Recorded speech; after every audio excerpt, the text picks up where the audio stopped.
Carried by the English and later Prussian and German army, this famous saber saw duty right into the dawn of the 20th century.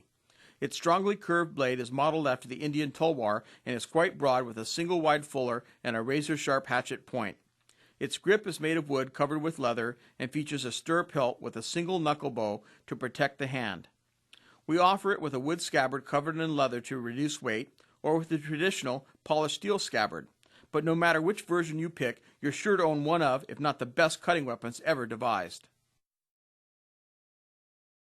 This is the 1796 British Light Cavalry Saber, also known as the Blucher Saber. It's got a long, wide blade. Notice that the blade at this end is slightly wider than it is here near the hilt. When a blade is wider near the tip than it is near the hilt, it's called a hatchet point. So this sword has a hatchet point. Because of the configuration of the blade near the tip, it's extremely well suited for slashing. And cold steel sharpens the top edge too here, the false edge, for 7 inches from the tip, 7 inches back this way. I'm going to get rid of the scabbard now. The blade has a really nice big wide fuller. This takes some of the weight out of the blade and makes it pretty handy in the hand. You can wield this sword with a lot of dexterity. It has tremendous cutting power. This is my favorite saber of all. Of all the sabers ever made, this is the one I like the most because it cuts so well, and the curved blade gives you lots of advantages when you're using the point.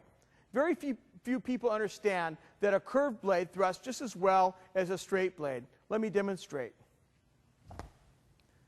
There you have a conventional fencing style lunge thrust. But I can also turn the blade this way and it'll thrust just as well. I can angle the point in. You don't always have to put the point in straight. I can turn it to go around obstacles in the way. I can go around my enemy's guard. I can go around his sword. I can go around his defenses just by turning the blade.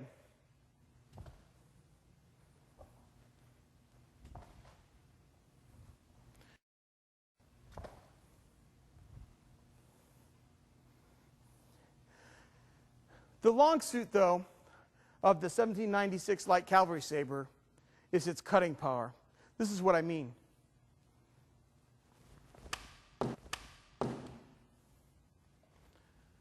That, my friends, is your arm at the shoulder, maybe 3/4 of the way through a leg. Maybe it'll cut the whole leg off. And I didn't load up that hard.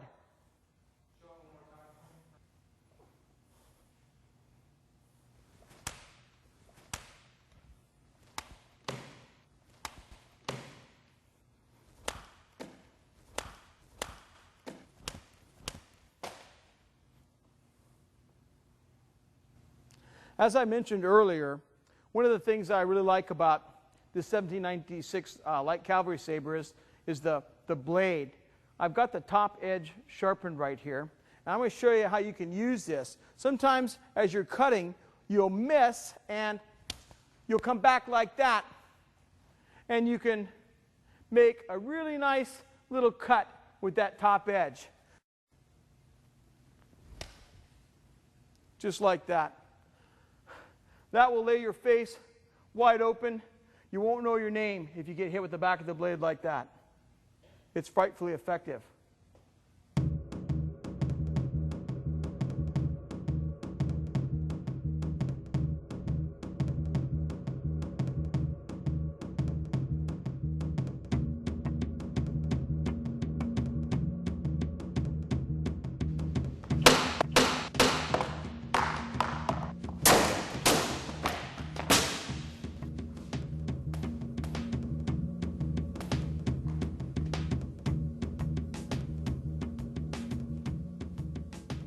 You don't necessarily need a samurai sword to cut through a 5-inch tatami mat.